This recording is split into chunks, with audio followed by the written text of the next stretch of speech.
Alright, my dudes, this is LeetCode 237, delete node in a linked list. This is clearly my first time doing this problem, confirmed. This one isn't too bad, but you really got to think about it first. Otherwise, it's not that flames. So write a function to delete a node. Write a function to delete a node in a singly linked list. This is going to mean that we only have one arrow coming out of each node connecting into the next, as opposed to a doubly linked list where you would have nodes going back, arrows going backwards as well. So you get two ways to traverse. But you will not be given access to the head of the list. So this is where a lot of people get messed up. You're given the node to delete, right? As opposed to knowing what you want to delete, something like this, node to delete, and being given the head, right? So this is a little bit different. So that's really where the complexity, or how this is going to be kind of confusing, is going to be at. So you would be given access to the node to be deleted directly. Just guarantee that the node to be deleted is not a tail node in the list, right?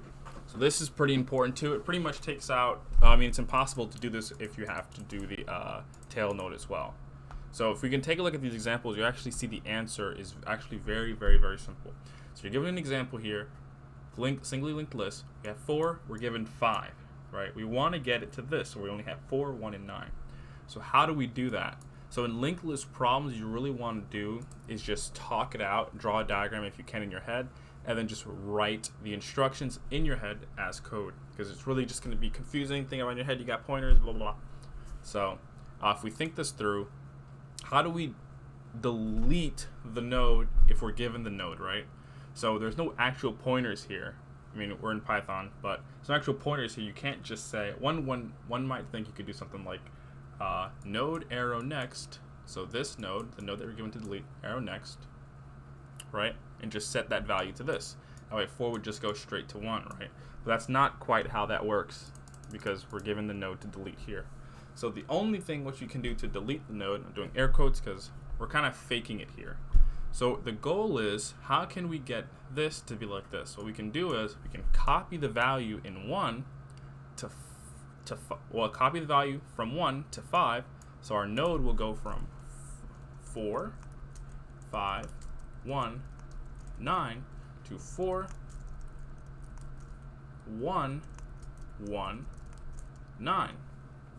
Right? And then from there, all you have to do is make sure that this second, the narrow next coming from the node we were supposed to delete, we'll draw some bad ASCII art here, and we'll just set it to point to 9 instead. So this is really just a 2-step operation here that we can do. First one is copy value from next node to deleted node, and then what we'll do afterwards is simply set next pointer after duplicated node, after the duplicated, or I guess deleted node. And if you think about this, this is really only 2 lines here. So what we're going to do is to copy the value from next node to from the next node to the deleted node. We have a value here, which is the value that the node has, and the next, which is supposed to be the pointer to the next node in the list. So we have, well, let's just say we're given 5 here. We want to change 5's value to 1. So we have node.val, right, equal to what? So we have 5 here, we want to set it to the 1 here. So we want to go 1 node over node.next .val. So now our node is gonna, our list is gonna look like this: 4, 1, 1,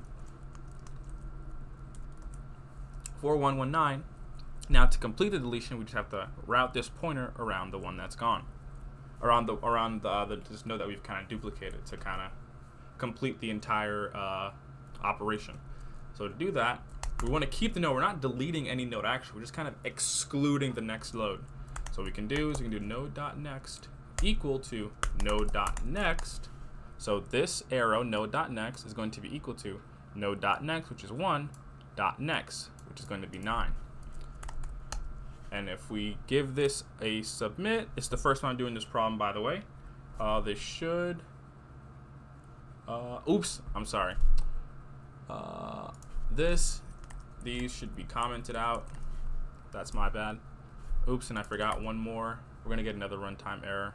Yikes. Wait a few seconds and I'll submit it again. And then boom, that works. This is pretty much the only way you can do this. But linkless prompt, you just want to think it out, work it through your head, and that's about that.